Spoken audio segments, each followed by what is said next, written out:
Welcome to the Dork Forest. Jackie and her pals will never bore us. Shameless confessions about our obsession will make us laugh and smile. So let's explore the Dork Forest and dork out for a while. Hi, it's Jackie Cation, and you are listening to The Dork Forest. The website's JackieCation.com, DorkForest.com, TheDorkForest.com if you like a determiner. Let's do the credits. Patrick Brady's going to fix this audio and video. Vilmos works on JackieCation.com, and Mike Ruekberg sang the song with his wife, Sarah. He composed it, and he will sing his version of the Mexican hat dance at the end of this show. Thank you so much for listening to The Dork Forest. Here's a scoop. I'm doing stand-up online. A lot of Zoom shows will eventually go back on the road. Sign up for my email list. It's easy to get off. It's harder to get on than it is to get off. And no harm, no foul. If ever bored, JackieCation.com, sign up for the email list. You'll find out about my weekly Zoom shows and stand up on the road eventually. You may donate to the show if you would like. I would like. Sure, I would. There's PayPal, Jackie at JackieCation.com, and there is a PayPal button on both DorkForest.com and JackieCation.com. And there's Venmo, if you like Venmo, Jackie-Cation, oddly enough. If you have listened to all of the shows, go to dorkforest.bandcamp.com, I think. The Dork Forest has a Bandcamp page. You can listen to a lot of ones that are free from pre-2009 when I started pre-recording. And then there's live episodes that cost me a couple of bucks, so I charge you a couple of bucks. There's also some stand-up. There's a story album that's very exciting there. And other than that, I have a lot of merch in my garage. Feel free to order if you know anybody who doesn't have any CDs or the DVD. And you can follow me everywhere at Jackie Cation. Let's get into the show. Hi, I'm Jackie Cation. I'm in my garage, and not my living room, but sitting in what looks to be some sort of wooded forest room is Brian Swartz, trumpet player extraordinaire and M.A.S.H dork. But welcome to the program, Brian Swartz. Thank you, Jackie. I have never had an introduction like that. So, well, it's the glamour of 14 years of doing the Dork Forest. I stick the landing. Hundreds of episodes. Hundreds of episodes. A little research coming in, and wow. Yes. So, but let's let people know that it's at Brian Swartz, and Swartz is SWARTZ on Twitter, and you play. You do a lot of studio musician stuff, but you were an Oingo Boingo forever, and I have. Yeah. Just to clarify, I've been an Oingo Boingo since its reincarnation in 2005. Oh, okay. So I wasn't the original trumpet player. The original trumpet player, when the band broke up in '95, wow. He drifted off into the ether somehow. Do you think he brought his trumpet? I don't know. Last I heard, I think he's not playing anymore. But I don't know. He was a Dale Turner, fantastic trumpet player. That's neat. And, real big shoes to fill. And you are a Grammy nominated, I believe, Grammy winner? Well, there's this is a real fine point, that I always feel like I need to clarify, because my name personally is not on any of the Grammy nominations or awards, although I played on the Dixie Chicks album that was in 2000, Taking the Long Way, that was 2000. That won the Grammy. It won like 4 or 5 Grammys, album of the year, song of the year, all of those things. And then just recently, the Monkestra, John Beasley, won a Grammy for an arrangement that he wrote that I played on. Okay. So he's getting the Grammy, but I played on the thing. Fair enough. And then there's also like the technical point that the band was nominated for Best Large Jazz Ensemble, has been 3 times. So I guess I'm included in that, but... What I'm saying to Rangers of the Dork Forest is that Brian Swartz is a hell of a trumpet player, and I love trumpet. And when we actually got on this Zoom call to do this show, which you can watch on YouTube, he was playing his flugelhorn, which I played poorly in high school, and only really wanted to play that Chuck Mangione song. Oh, is that right? Yes. I can understand that. Not an easy song to play, by the way. As much, Well, you know, I was told I had very good embouchure. So let's leave it at that. Oh yeah, that could be real dicey. It's hit. So, but there's the thing is so if people want to hear, like you have an album, you have albums yourself out that people can just buy and listen to, right? Mm-hmm. And is it like if they go to Spotify or Amazon and just look up Brian Swartz trumpet, it'll come up. It'll happen. Yeah. Usually, all of my albums are jazz albums. That I've released as a leader. Starting back in 2000, I released my first one. Oh, cool. So I have 5 out now. My 5th one just came out during the pandemic. I released an album. Excellent. That's but not recorded over Zoom. No, not recorded over Zoom. Actually, we just finished all of the sessions, like January 2020. Wow. All of the in-person sessions, and then then all of the mixing was done. Yeah, that can be done solo. Yeah. But trying to play ensemble, I mean, I've tried to sing Happy Birthday on Zoom. Yeah. It's like doing rounds. It's nuts. There's latency. I'm even seeing like a delay to your voice coming through over Zoom. So, and that's kind of, I have to not watch that. Oh, fair enough. It's nearly impossible to do music that way. And you also just have a wide variety of people's bandwidths and all that stuff. So it's really, really hard to try to do something over the internet. Yes. So thank God your new album, which came out in 2020, To Be With You, is that what it's called? Precisely. Yeah. From DistroKid, and To Be With You, Brian Swartz. But let's actually talk about The Elephant in the Room, which is a little television program that M.A.S.H. Can I see the tattoo? Can I please see the tattoo? The lighting might be bad. The lighting is very bad for it. Let me see. Oh, all right. It's medical. Is it? No, it's not a caduceus. No? With the sword with the snake or Yeah. the cross. No, it's. I mean, and that's sideways. And it looks sort of Knights of Templar, because I'm rotating it in my mind. Yeah, it's on the door of the swamp. Okay. Okay. And what year did you get this, Brian? Actually, not until about 4 or 5 years ago, something like that. This is a love that because M.A.S.H. ended, I think, in 79, 82? 83. Okay. Was it 83? Yeah, 83. Okay. And but I just got very curious about what that insignia was, because it looks like some kind of a military insignia also, that might be on a uniform on a shoulder or something. Right. So I started looking it up, and then discovered that it was also embossed on all of Somerset Maugham's books. And it was a symbol that Somerset Maugham was fond of. Okay. And this is why it seemed to mean so much to me, because I liked M.A.S.H. so much. But then Maugham is also my favorite author. Wow. So I was like, okay, I have to put this on my body. Permanently. Right. So what does it mean, though? Where did it come from? Well, apparently it's what did I oh man, I looked it up. Moorish, is that what it was? Yes. That actually does. It's not that I didn't read the copious notes that you sent me, Brian Swartz. It's just I didn't memorize them. I don't blame you. It is an ancient Moorish symbol that let's see, what does it say? It brings good luck and wards off evil. And I need as much of that warding off evil as I can possibly get. Oh, cool.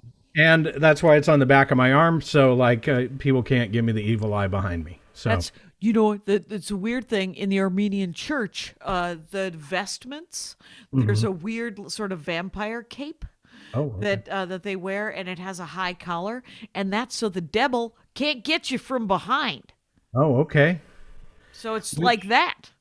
I get that. You do get that. I would not want that to happen. No, and the fact that it's on the back of your arm is outstanding. I love that. With the power of the sun is how much I love that. I loved M.A.S.H when I was a kid, and then by the time I was in college, it was in syndication hardcore. Like 3 times a day they were showing. It was on a lot. Even just on like when we were in 3-channel TV world, it was on all the time. Yeah, it was on. It was literally 3-channel with a UHF or UHF. I think that's right. Oh, you had a fancy TV. Right, we had like a fourth, like channel 18 in Milwaukee, and it would show at 5:30. It would show at 7:30. It would show at 10:30. Okay. And it was so after school, you'd be like, but where are they? Is what you'd always say. Is Trapper still with us? What episodes am I about to watch? You're like, how late in the Charles situation am I? Is the guy from Ohio, the Lebanese guy, is he wearing his uniform or is he in dresses?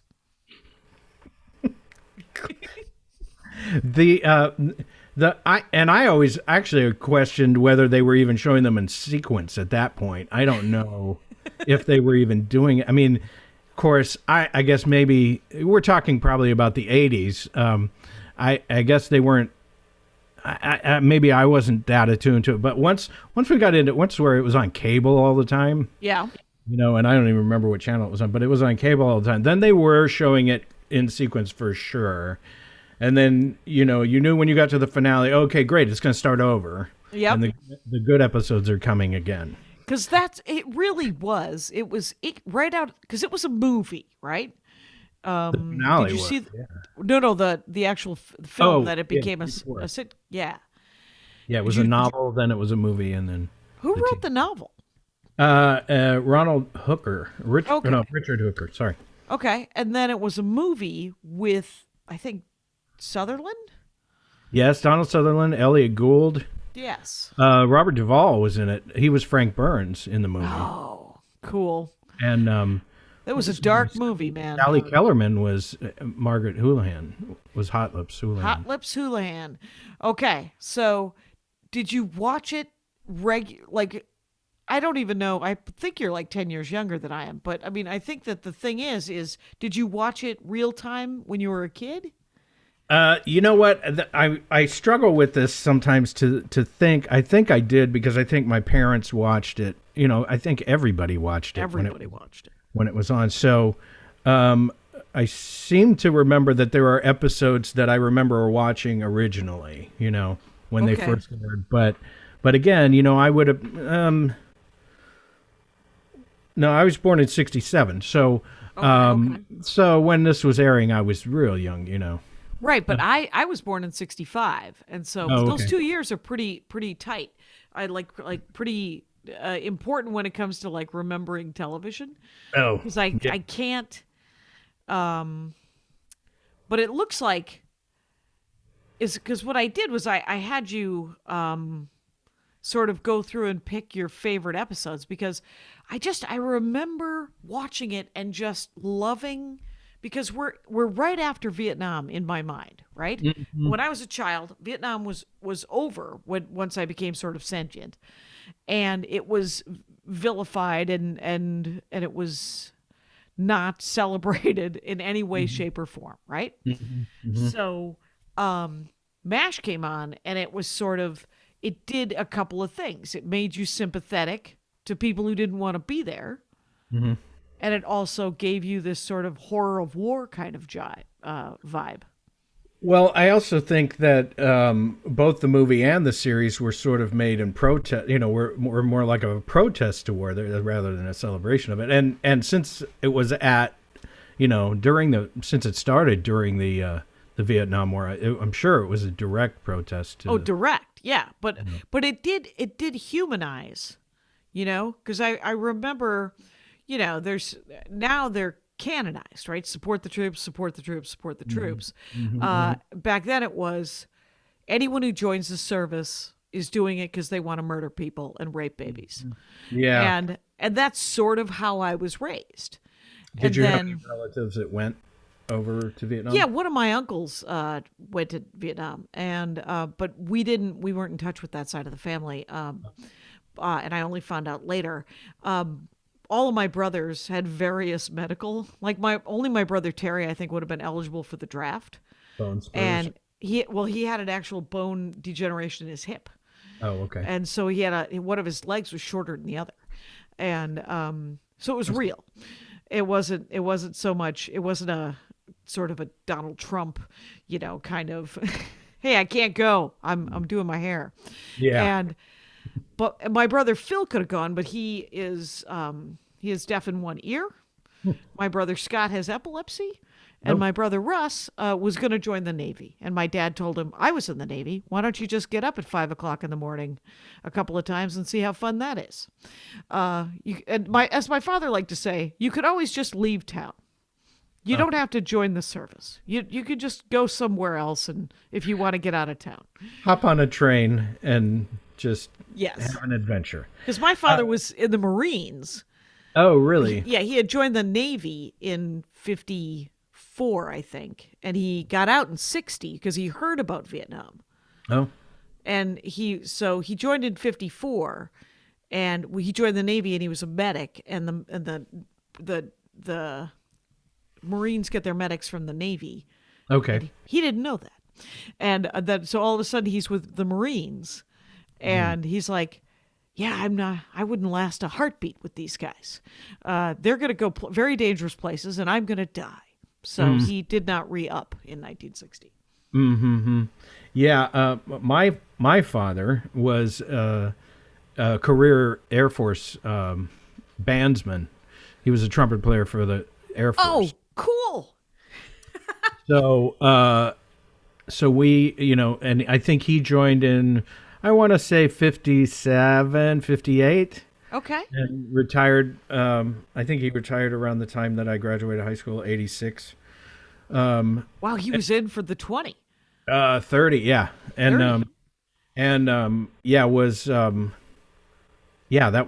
was his whole career. Played music the whole time. But I also had an uncle I had two uncles who went to Vietnam. One was more of a like a grunt soldier. The other was a helicopter repairman, like a mechanic. Right. And so they are not, they don't freely discuss it. No, it sounds like a negative experience. So And a lot, and like you were saying, a lot of people when they came home, they were really, spat on and not looked on favorably. So what drew you? I mean, I would say what drew you to M.A.S.H, except for that it's fucking hilarious.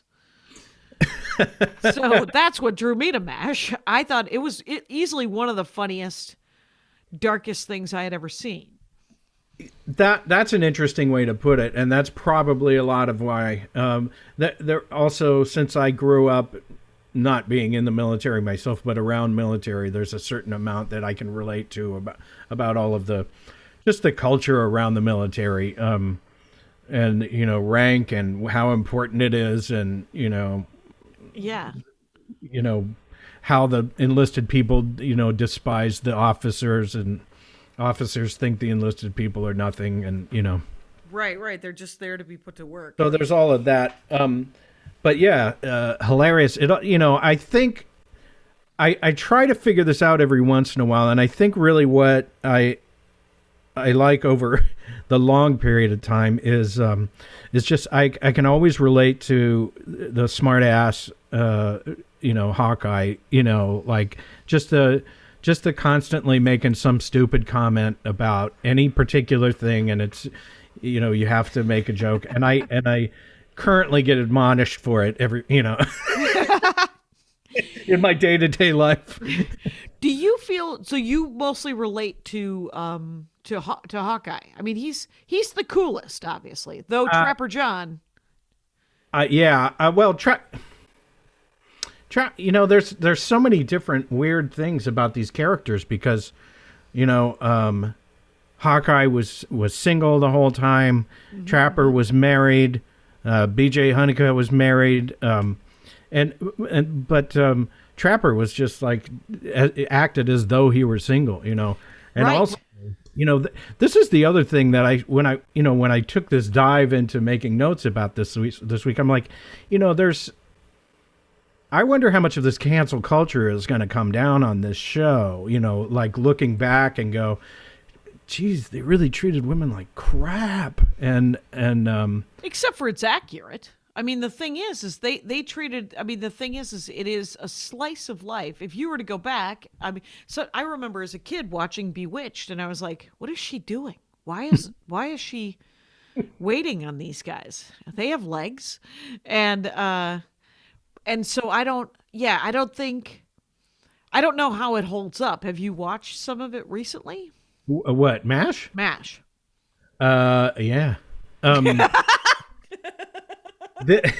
See, the thing is, it's on Hulu.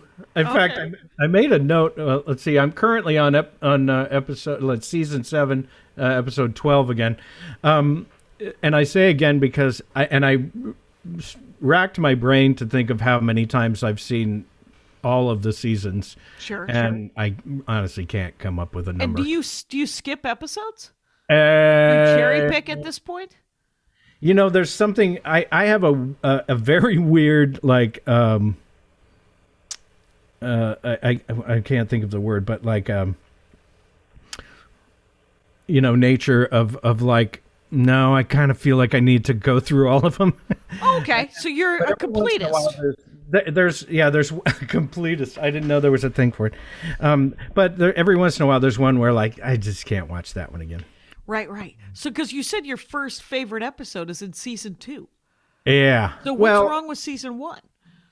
I think it wasn't. I think the entire thing wasn't fleshed out. Like everybody's roles weren't completely fleshed out at that point, and how they were writing for the characters wasn't completely fleshed out. So it's solidified by 2. And so I think so. And then they actually, I think by 2 they were actually really starting to write, really starting to push. And make a few artistic statements. Of course, artistic within the what we're talking about. And quite honestly, you're in a safe space, Brian Swartz. You are in the safest space to talk about your love of the art that is M.A.S.H, which I think it actually. Somebody asked me the other day. They said, "So did you watch comedy when you were a kid?" And I said, "No, I watched sitcoms." Oh, that's interesting. And I remember distinctly, I don't remember the line. That is the terrible part of this story. But I wrote down a line that Charles said to BJ and Hawkeye in the tent. I remember where it was. I remember who the characters were. But I wrote down the line and my dad goes, "What are you doing?" And I said, "Oh, I'm going to use that line."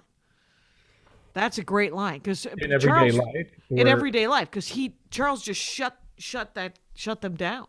Do you recall what the line was? I do not, Brian Swartz, making this story the worst story ever. But it's kind of frustrating to me because I could probably tell you the entire scenario around. Right. Well, because so you say the first of your favorite episodes is season 2, episode 5.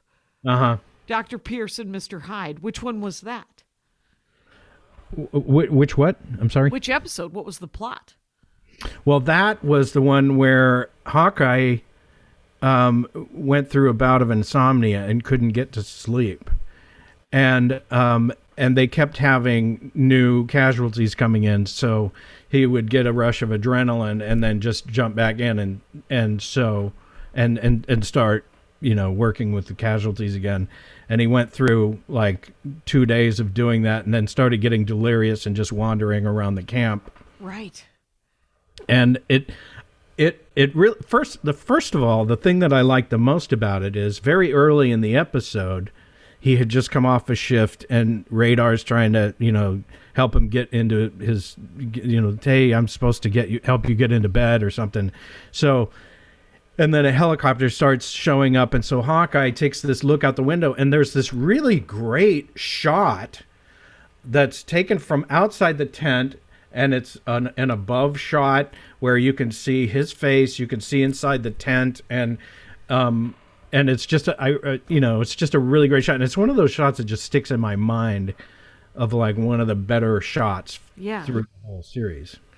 That's cool. Have you ever been to the place where they because there's an old set, I think, up in the hills here in Los Angeles. My heart would explode. Oh. No, well, maybe. Yeah. Go ahead. Sorry. Maybe when you return. Whenever that would be. Yes, whenever that would be. So how does I forget how he gets to sleep, because I remember that episode. It was really good. How does he finally get to sleep? I think he just, because they actually tried to tranquilize him and that didn't work. And I think he just ended up just passing out and sleeping. But it wasn't until the end of the episode. So he went through a couple of days, a couple, 3 days of this delirium. Wow. So, so to me, that actually was a really interesting thing, because he ended up going through this entire like soul searching thing, being in his delirium of, why are we here? What is this all about? What is killing people about? So, it really just questioned the whole meaning of war in general.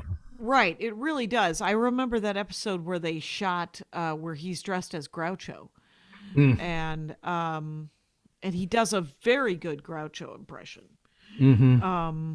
But the whole message is just not, it's not this glorification of war, and how much they don't really want to be there, and I believe the draft was still in effect, which is why they were there, right?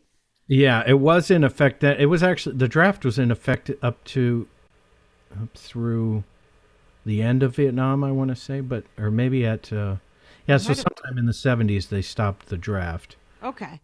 So season 2, episode 13, I'm just looking at your list here. It's called Deal Me Out. Deal Me Out is where actually Pat Morita is a guest on that episode. Oh, the Japanese actor Pat Morita playing a Korean guy? Yeah, exactly. And but he was an American doctor, right. Actually. But so I don't know if he was actually. I can't remember what his name is in the episode. Oh, in the episode. Okay. But and then also Alan Arbus is in that episode, who is the psychiatrist. Sidney Friedman. Can I? All right, I interrupt you, Brian Swartz. Okay, go ahead. To tell you about my personal life, which is, I loved M.A.S.H so much that when I was about 13, I loved it. Dr. Friedman wrote to Sigmund Freud. Yeah. That was his voiceover, right? Yeah. From when I was 13 to when I was 19, my diary, I wrote to Sigmund Freud. Because my parents told me that I was nuts, and I was trying to figure out how to not be crazy. My 5 favorite episodes. Yeah, that's the 6th one. Is Dear Sigmund. Oh, okay. So, 7th, I guess, because I said that the finale is like my 6th one. You have to kind of include that in your favorites. But so Deal Me Out, yeah. I kind of enjoyed any of the episodes where they were sitting around playing poker. Yeah. I just thought that was kind of a neat, to see them enjoying some camaraderie kind of a thing. Right. Less sort of helicopters and. Yeah. So what were they talking about at the pool at the poker? Just nonsense, just jokes, and stupid poker jokes, So it's and of course during that part, those seasons they still had the laugh track in there, which I guess they used less and less as it went along. Oh, that's right. It was the first sitcom that didn't want to use the laugh track at all, and so they didn't use the laugh track in the operating room, right? Right, exactly. Okay, that's right. And I remember when someone told me that, I was like, I never noticed. I just either laughed or didn't laugh. Well, I know that when Laura catches me watching M.A.S.H. Laura House been on the show at least twice, ladies and gentlemen. She says, I don't know how you can stand the laugh track. That's the one thing she can't stand about it, Oh, okay. because it just, who knows who these people are that were actually laughing, So, yeah, so that's a bizarre thing. And actually, here's the thing. I don't know if you know, on the DVDs, you can silence the laugh track. Oh my gosh, really? That's Yeah. one of the DVD extras on the M.A.S.H. DVDs? Yes. That's kind of awesome. Now, I only have the first 4 seasons on DVD. They were gifted to me. And I think that's probably fine. I mean, season 5 was okay, but they do tend to get a little dodgy as we go along. They get very just overacted through the course of, like, after once I get past where Frank Burns leaves, I just about can't handle it. It's when Frank Burns leaves, that is I think everyone agrees that is where there's trouble. And there are good episodes with Charles. But there is no enemy. There is no bad guy when Frank Burns leaves. Yeah. So then Houlihan becomes, just sort of this tragic figure in a sitcom. So Well, and again, to bring up Laura, I've asked her about this because there are so many times where it just seems, especially in the later years, that Houlihan is just yelling, yelling. And I asked her one time, why does she just yell all the time? She goes, her part was written by men. yeah. They just she's hysterical and a nymphomaniac in the beginning. And she's hysterical and tragic by the end of it. Yeah. I liked her better in the beginning. And there's one or two episodes where she gets to be human. And they get to know that but it isn't good for women at all. It isn't a show for women. It was one of those shows where you watched it as a girl or as a woman going, well, I'm going to have to just try to just think of the humanity and relate to the humanity and not relate to the male-female thing. Right. Because she wasn't a whole person, right? I mean, and none of them particularly were. They all had glimpses into, like, there's episodes where Alan Alda's writing to his dad. There were like 3 different episodes like that. Yeah. Yeah, and I remember thinking that those were pretty sweet. They are. Yeah. Some of them, like my favorite character was Radar, quite honestly, just because I, for some reason, related to him the most.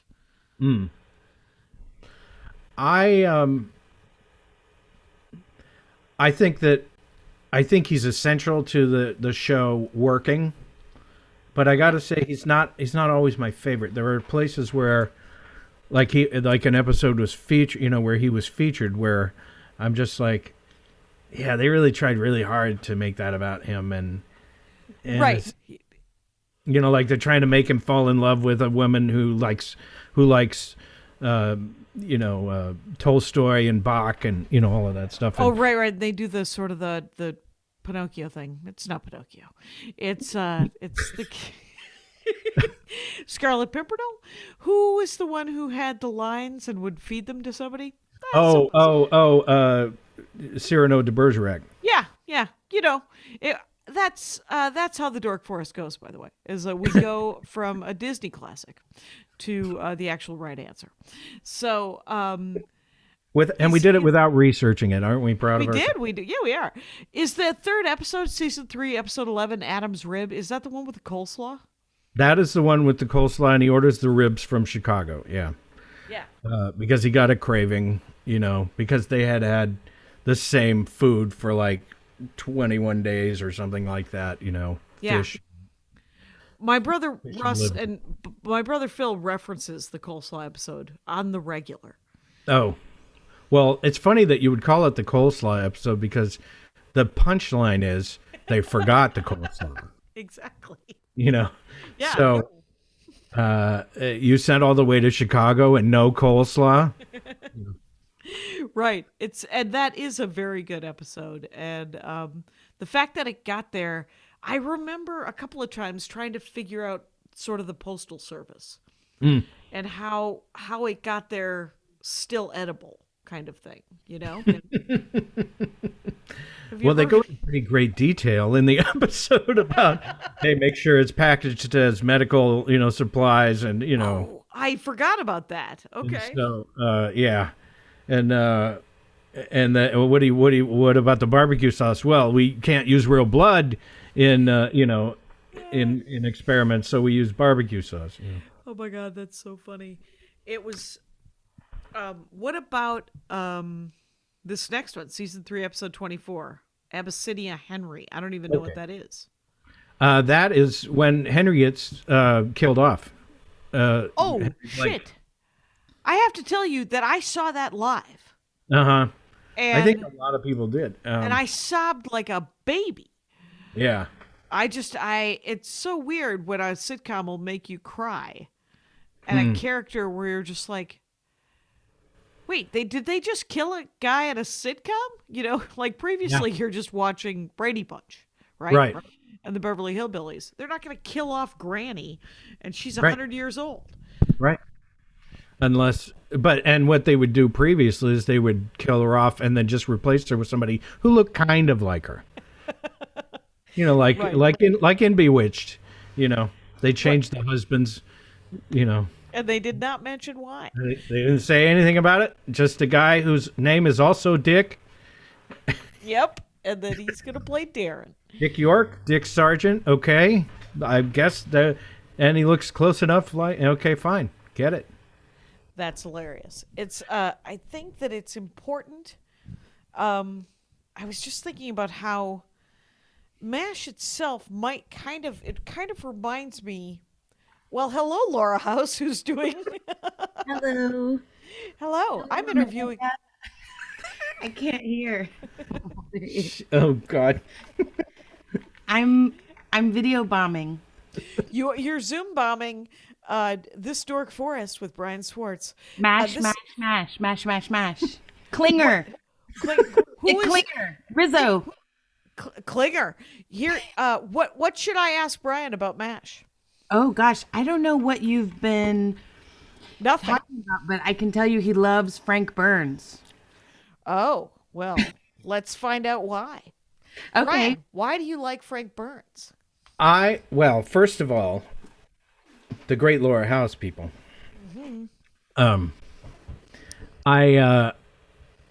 I just like actually how they tormented him. I think that's really what it is, because he's that jerk that was always around when you were at whatever age. There's jerks at any age, but and you wish that there was somebody who would just torment this person so that you didn't have to. And so I don't know, I really enjoyed watching that, and Right, that's another reason why the first 4 or 5 seasons are better. Right. And he's very much a guy that has power, that abuses the power. Right. So it's not punching down at all, because he is a major and they are captains. Right. They don't care Yeah. that he is a major and they are captains. Right.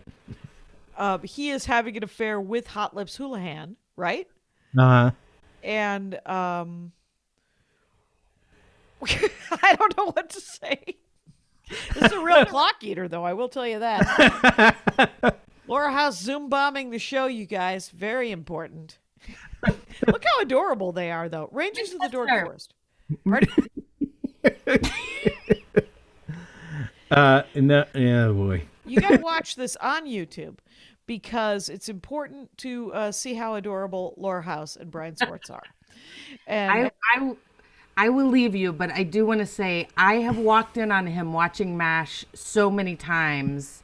It's like it's his porn. He will like, oh, I was just he will be watching it on his own DVDs. Even though they're all on Hulu, there's easier ways. He's like, no, I wanted the exact episode on the cartridge of my choice, etc., whatever.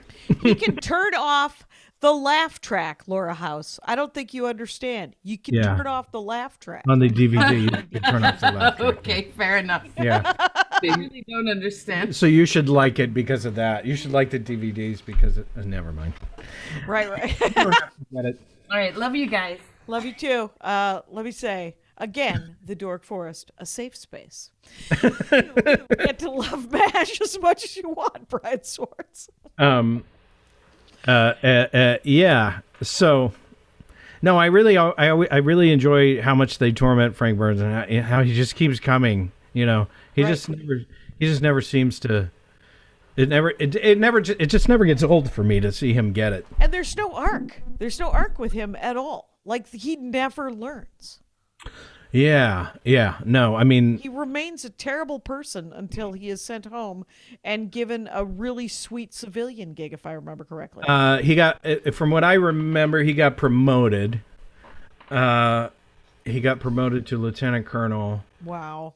And this was after, this was, I can't remember if it was the end of season 5 or beginning of season 5, or somewhere in season 5.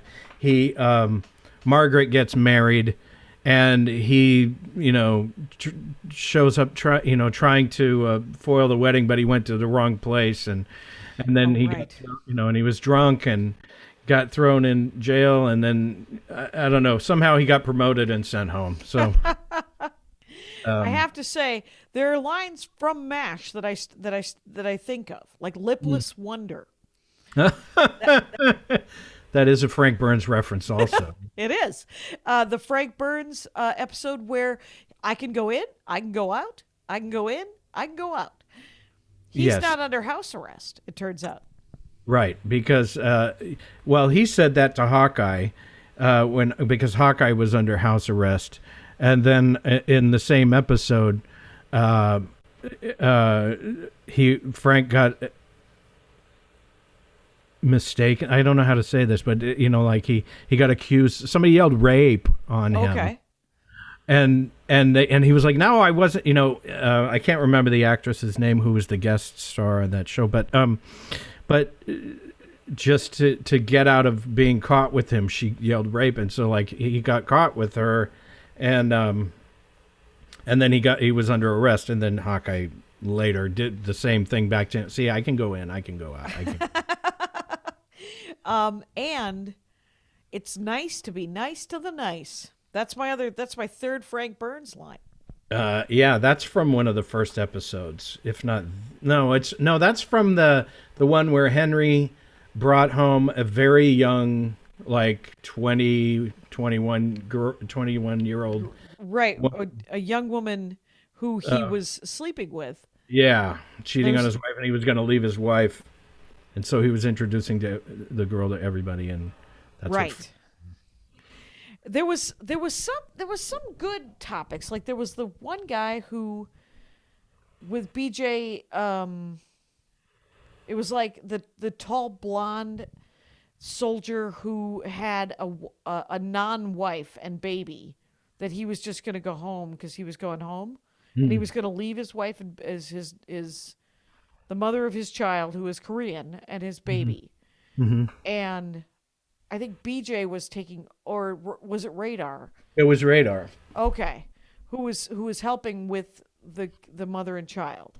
Yeah, what was happening originally was the guy was going home, and he goes, "Hey, I have something I want you to take care of," and he introduced him to this woman. Right, these people. Well, and then he was like, "Oh, you have a baby too," and then he was like, "Oh, you want me to take care of both of them?" And he's like, "Yeah," and okay, see ya, have fun. And it was like the guy just left. Right. And then later came back and was like, no, I can't do it. I have to take you with me. So the guy ended up coming back to take. Right. The guy ended up being part of the solution and admitting that he had a wife and child. Yeah.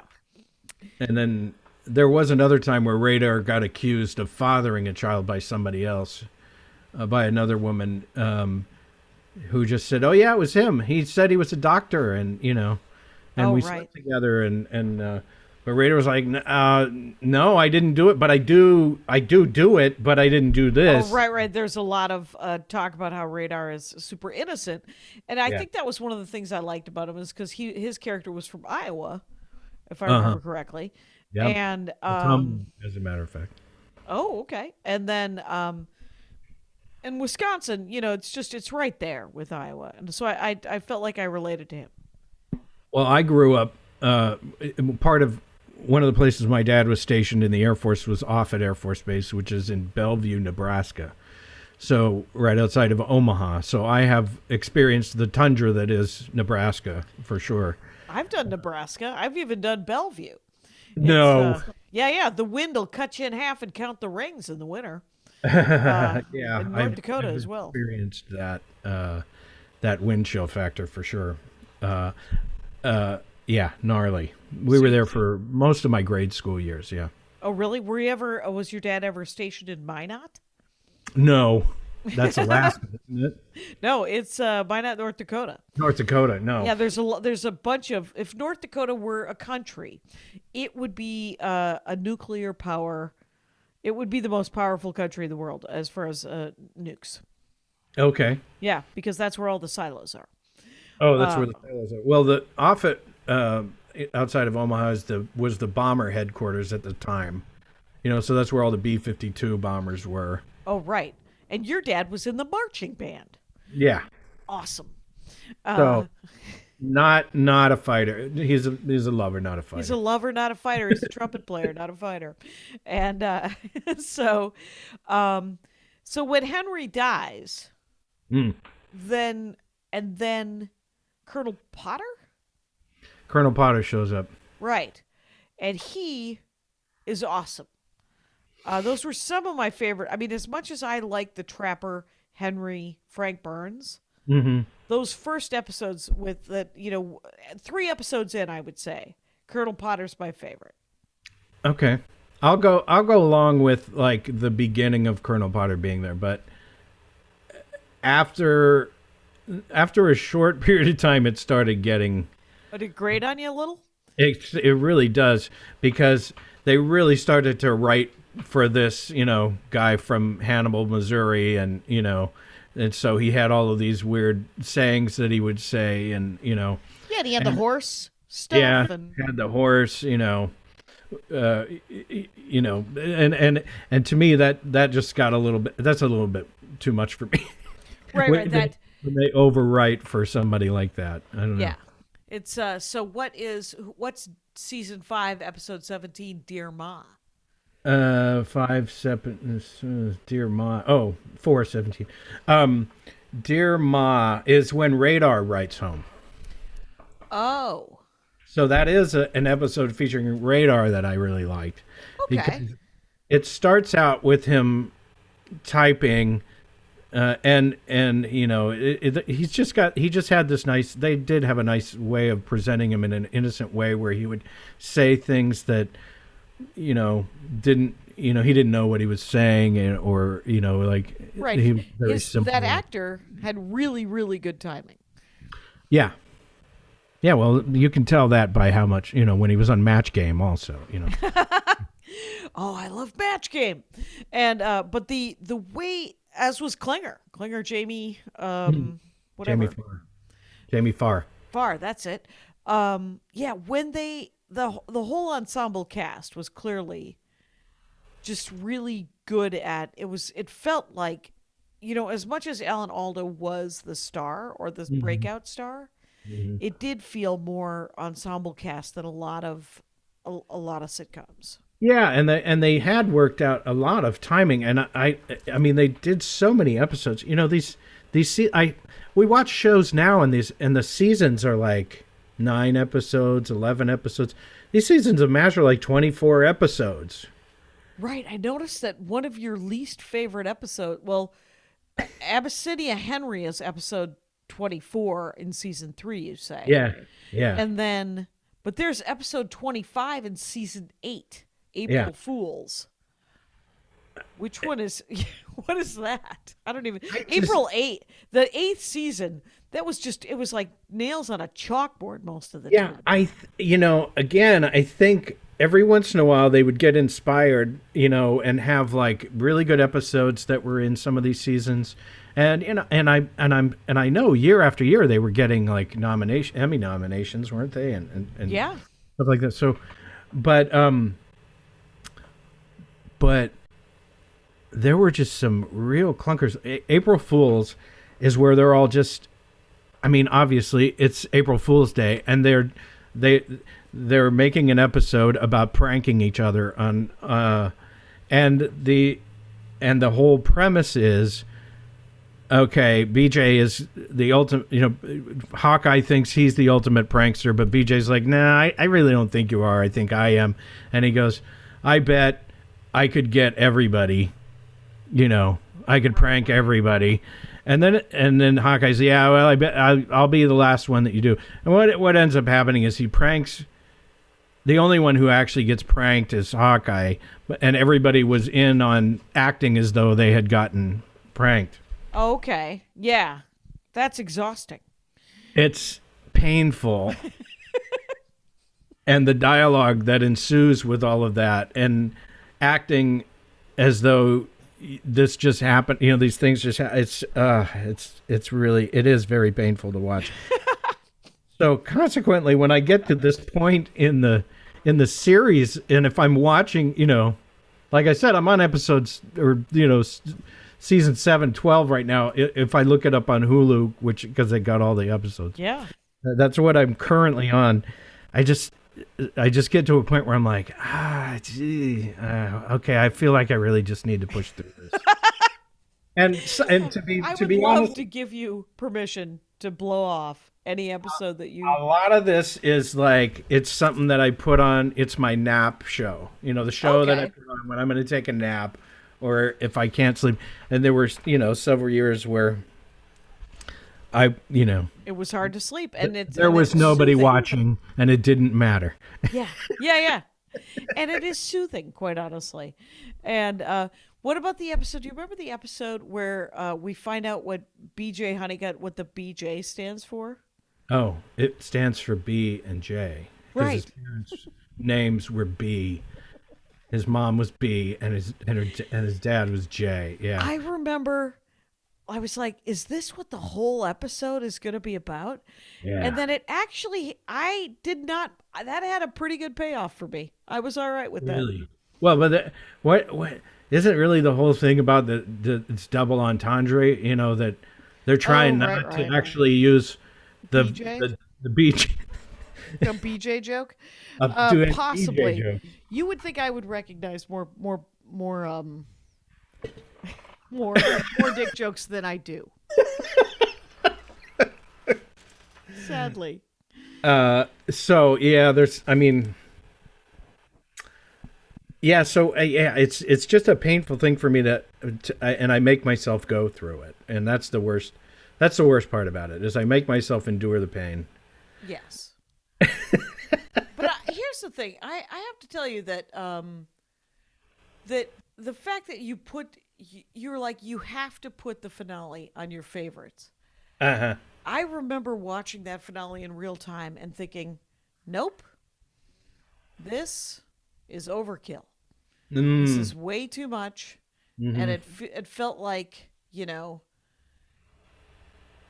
just so much like it felt like a Harry Chapin song that had gone on way too long. And I was like, you're killing me. So yeah. No, I get that. I kind of fall back on that. There are not enough episodes that have Alan Arbus in them, Sidney Freedman. Okay. And so that's one of the ones where he's heavily involved. Oh, There's okay. there's only about 6 episodes that he's actually in the entire run. I think maybe. Well, I just remember that it was long this season. Maybe it was just too Sure, long. it's 2.5 hours. Oh but, God, it's a And- sitcom. It should be And I 30 think that minutes. actual 2.5 hours, not 2.5 hours with commercials. You Right, know? not 2 45 minutes and a 22-minute. Right. We're talking literally 2.5 hours. So, I mean, is it just? I mean, I love closure as much as the next person, but I don't need. It just You don't need 2.5 hours of closure. Is that what you? there must have been just too much minutia for me because I'm sure that there were some great scenes in that final episode. Mm-hmm. There are. This is your cue to tell me them. Oh, well, all of the revelations that Hawkeye had about the horrors of war and how his psyche covered them up while he was in the middle of them, and then realizing, okay, it's okay to realize that you're in the middle of horror, Right. you know, and that's actually probably the only way you're gonna live through it. Right. Is to realize that that's what you're in the middle of, not to let your mind make it something else. And Right. it's really weird to think of it because I mean I certainly don't mean to trivialize the Korean War, but it was I think 2 years, and Yeah. so a lot of this I've done a lot of research about the Korean War, and so like a lot of this is I don't know where they came up with all of the detail that they go into. Well, the Korean War was I remember watching it with my dad, and my dad going, you know, one of the interesting things about why we pulled out of Korea was because of the demilitarized zones, and MacArthur, and I could be misremembering this, and it's a story from Elliot Cation, so a couple of grains of salt, American public. Okay. So that MacArthur led troops over into North Korea. Mm-hmm, mm-hmm. And from North Korea, I think into China actually. Oh. And the Chinese fought back. And my dad was like, there were so many soldiers in the Chinese army that they didn't have enough guns for all of the soldiers. So when some of them just had, they were just carrying sticks. And when someone was killed in front of them with a gun, they would pick up the gun and keep coming. And he said it was just waves and waves of soldiers that eventually the United States was like, oh, we have to get out of here. Let's just call this, yeah. Yeah, let's call this a draw. How don't we call this a draw? Yeah, well, and there it stood. It still stands actually that way. Which is, again, reinforcing the point that what is the point of all of that? I mean, Right. yeah, so that, MacArthur, was starting to try to, he was trying to start something with China, sure.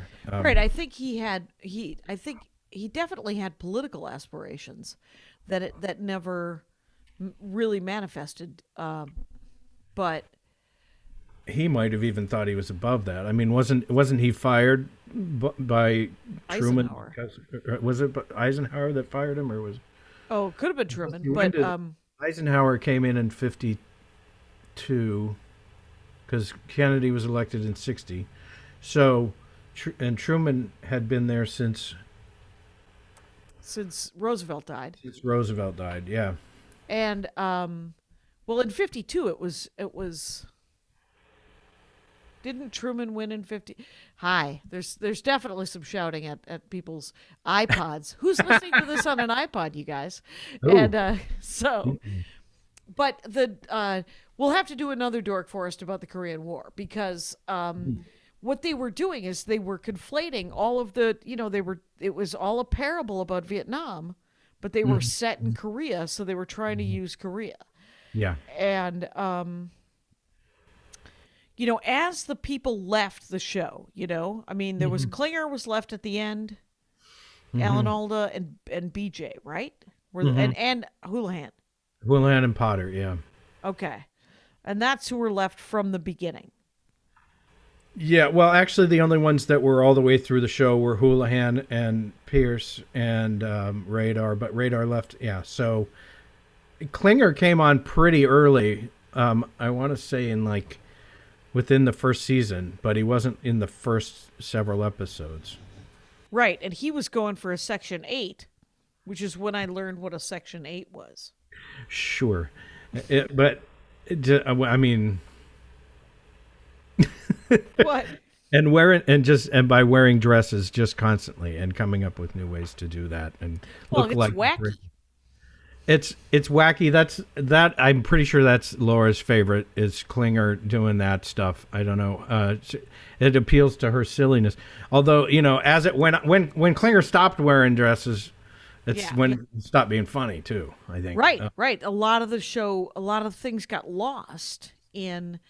And there was an episode where I think it was Sidney Freeman said, "I'm okay. You can get out of the army. I'm just going to list you as a homosexual And a transvestite. Yeah. and a transvestite." And he was like, "Well, you can't do that. I have to go back to Toledo."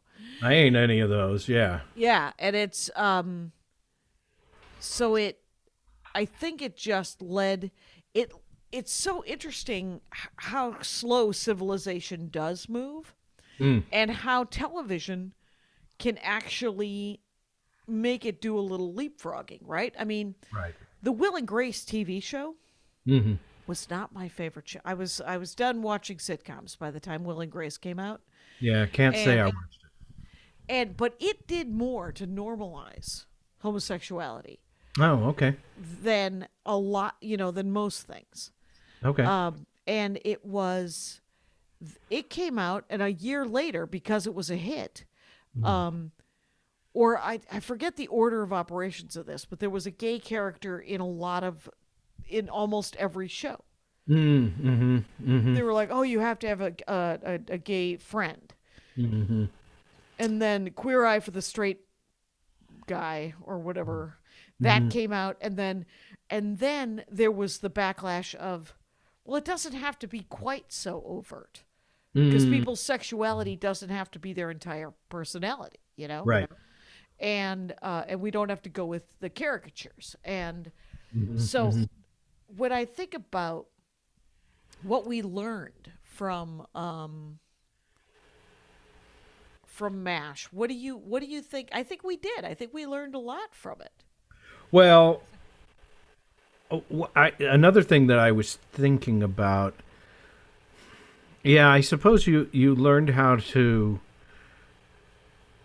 carry a character all the way through all of these seasons and be consistent, you know, with that character's personality. But now when I watch shows now, it seems like there's just more of a they do concentrate more on like an arc to a season. Like these were all just one-off episodes. Like you could watch any one of these episodes and it wouldn't ruin the sequence of the episodes at all. Right. They were all Monster of the Week kind of things. They all stood alone. Yeah. But I think that it did all kinds of great things, I think, for society. M.A.S.H did. Like it normalized PTSD. Yeah. It normalized sort of a dislike of war. It helped. I even think that it helped with Asian, you know, a normalization of I know that is the takeaway from some of it, although there was a lot of controversy about that there were different people from different countries representing Koreans. Oh, you know, always. You were just like, there are more Koreans than there are plenty of Korean actors that they could have found. And not to say that they didn't use great actors also, like Mako is a great actor. He's in a couple of episodes, you know.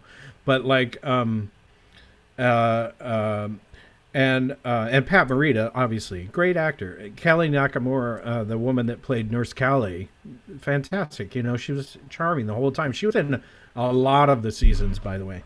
But you know, I know at the time, Margaret Houlihan's character was they were trying to really embody the women's movement at that time also. And looking back on it, you're like, well, they failed. But at the time, they didn't fail because what they were doing, what they do with sitcoms and television and movies and all this stuff is sort of just push it a little bit, you know? And so we have wacky dressed Klinger, who can't accept homosexuality or transvestites, but he is also part of the normalization that people are different, you know? Right. And I think that there's like, I don't know how, I haven't watched it in so long. I don't know how it holds up, but those first couple of seasons, I'm sure there's some stuff that's jarring, but the amount of drinking is stunning. Those are the kind of things that I look back on and I go, "Oh my God, that's a lot of drinking that's going on." There's the amount of womanizing that's going on, and right? the demeaning of women is astonishing. You know, but again, like you mentioned earlier, I think these are the kind of things that were going on in the military also. You know, that's. Sure, and they're still going on, and I think that what they were trying to do is that they were trying to. They had a different point and purpose. They were trying to talk about war. They weren't trying to talk, and as the show began, they're like, well, we should also talk about feminism. We should also talk about racism. We should also talk about abandoning your family. We should also talk about psychological PTSD, and you know, and that's kind of why it got a little muddy in the later years. Right. Yeah, and they did deal with racism. I mean, there are a couple of specific episodes where they deal with an officer who was being directly racist, and you know, and you know, there's. And it's also relative to the time, you know, like I said, I like about Margaret being, you know, a strong woman in a role like that. It's all relative to the time, how it was portrayed and all of that. So, meaning relative to the time that it was made, not necessarily, I mean, I guess it was also portrayed relative to the time that it was supposed to be representing. Right. So I don't know. It's, but those are the, you know, you look back at it and you go, did they do enough, or were they pushing the edge? I don't know. Is it? I actually have a hard time with understanding even what the term "does it hold up" mean. Interesting. Do you still enjoy it? Well, if I watch one of my favorite movies when I was young, like Animal House or something like that, I don't separate it from the time that I saw it necessarily. It seems like one experience. So like watching that kind of like brings me back to that time that I saw it. Oh, okay. You know? Which is, I think, why Star Wars is so. Like, yeah. Because I'll watch Star Wars now, and when I saw it when I was 11, it blew my mind, and I watch it. Yeah. No, go ahead. Go ahead. I interrupted you. No, that's all right. You had a question. I want to hear it. No, did you see what I wrote about Star Wars when it came out? No. In my notes, I went to see Star Wars and sat in the theater 5 showings in a row. Oh, okay. Yeah, because it blew your mind. Yeah. Yeah, because it was really, really good. Yeah, and I was like 10, and I guess they parents just let their kids do anything they wanted in the 70s. Yeah, it was. There was not a lot of direction, but they were like, "Go out, come back when I tell you to come back, and go wash your hands." And so, but the real situation is that I can watch Star Wars now and separate it from that first time, and I could say, "Well, I still enjoy it. I still want to watch it." Not as often, not 5 times in a row anymore. Sure. But and I can see some of the problems with anything that I saw when I was 10. There's a window and you have to see some things. And I think that I'm just curious, when I say does it hold up, is it still funny? Like, are there things that don't make you cringe when you laugh? How many times can you listen to the same joke and laugh at it, though? That's another question. I mean... Well, that's Laura's question to you. Yeah, that's true. I bet you do laugh. Maybe not. You know, it's funny, though, because... Yeah, and again, I don't think this compulsion, on whatever level it is about actually making myself laugh whenever I watch it. It's more just like sort of recreating, like we're saying, recreating a time, a feeling, taking me back where I can kind of check out. I go, okay, I know this. I know what's going on here. I know what's about to happen. I can, like I follow there's a couple of M.A.S.H fan things on Twitter that I follow, and they put up a picture, and I go and I say what the line is that's going on in the picture. But there's also 16 other people that have said the line that's going on in that picture. You're but never I still alone. No, I'm not alone. Of course, it's Twitter. You're never alone on Twitter. Brian Swartz, I have to tell you that we are over an hour at this point. And I think we've gotten a pretty good idea for someone who maybe hasn't seen M.A.S.H ever, that you could watch it. And, and if you do watch it, we would both, I think, like to know if you think it holds up. Or at least I want to know it. Brian Swartz, by the way, is at Brian Swartz on Twitter. And it's brianswartz.com. And he is a trumpet player. He has a jazz group that he has 5 jazz albums. His current album is called To Be With You. Came out in 2020 on DistroKid. And you play with the Monkestra Big Band and the Oingo Boingo former members. And you do a lot of studio work. And people should find your trumpet playing because it's outstanding. Oh, that's really nice of you to say.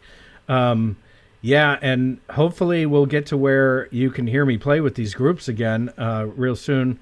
Probably, maybe by the fall, things will start happening for music. Music has been really devastated during all of this, so it's really hard to say. And I also advocate for musicians not going out to play unless it's completely safe. Yeah. Try not to create a mosh pit of a virus. That'd be great. Yeah, I don't want that either. Yeah. Get vaccinated, folks. I'm getting my first stab tomorrow. So. All right, that's awesome, Brian. Thank you so much for doing the show. Thank you. Yeah, it's been a real pleasure. I'm a big fan, Jackie. So and consider you to be a good friend. So thank you for having me. You're welcome. And Rangers, you know the rules out there. Take care of each other. My hat, my hat, my hat. They're dancing around my hat. My hat, my hat, my hat. Well, what do you think of that? If it looks like a Mexican hat dance and it sounds like a Mexican hat dance, it's most likely a Mexican hat dance. So take off your hat and let's dance. Yay! Oh my God. Why don't we just call that as the end of the show?